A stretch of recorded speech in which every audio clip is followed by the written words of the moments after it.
मेरे बच्चों, मैं पढ़ाने जा रही हूँ क्लास 9 का प्रेम माधुरी, जिसके लेखक हैं भारतेंदु हरिश्चंद्र। तो मैं पढ़ना स्टार्ट करती हूँ और मैं इसका आपको अर्थ ही बताऊंगी जो आपको समझ में आ जाएगा। यह संग में लागिए डोले सदा बिन देखे ना धीरज आनती हैं। छिनहु जो वियोग परे हरीश चंद जो चाल पर प्रलय की सूठानती हैं। बरुनी में थिर न झपे उजुपे पल में न समाई वो माँ जानती हैं।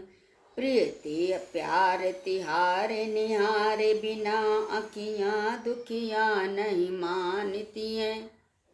तो मैंने इस पद को पढ़ा। अब मैं इसका आपको अर्थ बताऊंगी। तो संदर्भ तो मैंने आपको पहले ही बताया है, तो उसकी कोई आवश्यकता है नहीं। मैं आपका प्रसंग बताती हूँ। प्रसंग में क्या लिखते हैं? प्रस्तुत समय में श्री कृष्ण के वियोग में गोपियों के नेत्रों की बहुत दयनीय दशा का वर्णन किया गया है। तो पढ़ते हैं। यह संग में लागी डोल सदा बिन देखे ना धीरज आनती हैं। भारती हरिश्चंद्र जी कहते हैं, गोपियां उद्धव को कृष्ण के वियोग में, किसके वियोग में? कृष्ण के वियोग में अपने नेत्रों की दयनीय दशा बताती हुई कहती हैं। क्या कहती हैं? हे उद्धव, हमारी आंखें सदा ही श्री कृष्ण के साथ लगी हुई हैं, उन्हीं के साथ डोलती रहती हैं। उनको देखे बिना वो धैर्य नहीं धारण करती। यदि थोड़ी देर के लिए श्री कृष्ण से इनका वियोग हो जाता है तो वो क्या मचा देती हैं? प्रलय मचा देती हैं। अर्थात नेत्रों से आंसुओं की जलधारा बहने लगती है और फिर ये बरौनियों में स्थिर नहीं रहती, रुकती नहीं है। कभी झपकती भी हैं तो तुरंत खुल जाती हैं। बरुनी में थिरे न झपे उजपे पल में न समाई वो जानती हैं। और ये पलकों में भी नहीं रुकती।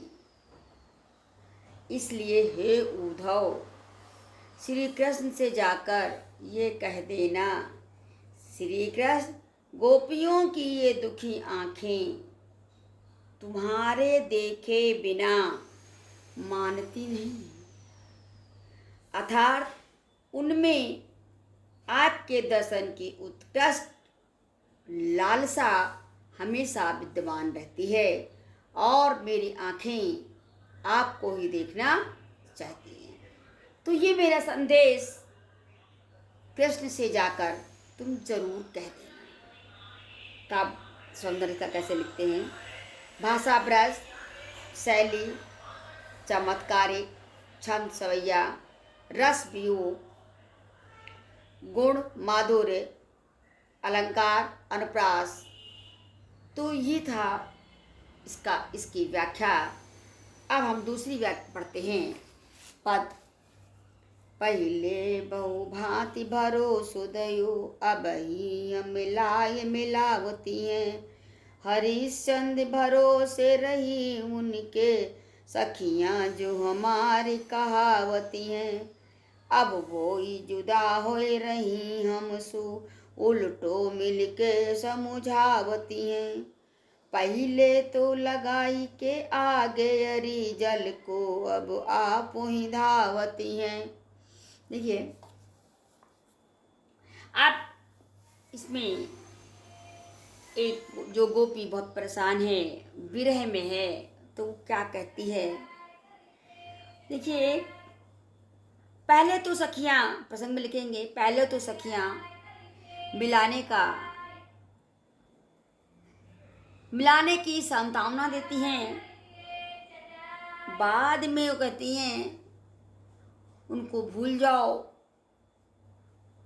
अब मुझसे नहीं होगा। तो इसका व्याख्या, पहिले बहु भांति भरोसो दयो बिन पहिले बहु भांति भरोसो दयो अबही मिलाए मिलावती है।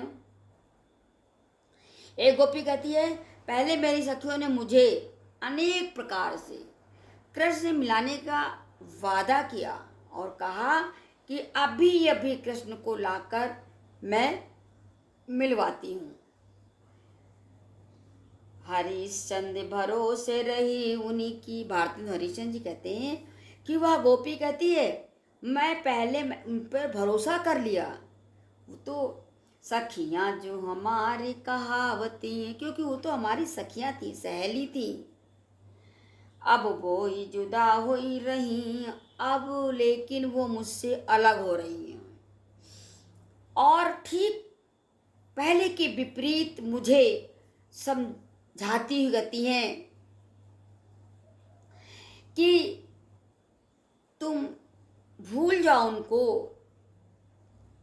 वही सखियां पहले हमें आश्वासन देती थी, मेरे हृदय में मिलने की इच्छा जागृत करती थी, और अब वो पहले की जो कहती थी उससे उल्टा बोलती। पहले तो लगाई के आगे री, पहले तो उन्होंने मेरे शरीर में प्रेम की अग्नि लगा दिया जो तेज हो गई।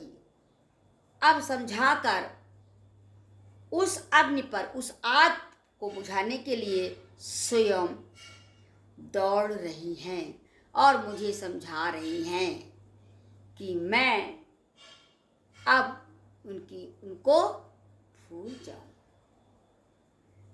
काव्य का सौंदर्य, भाषा, ब्रजभाषा, शैली, मुक्तक, छंद, सवैया, रस वियोग, गुण प्रसाद, अलंकार, अनुप्रास।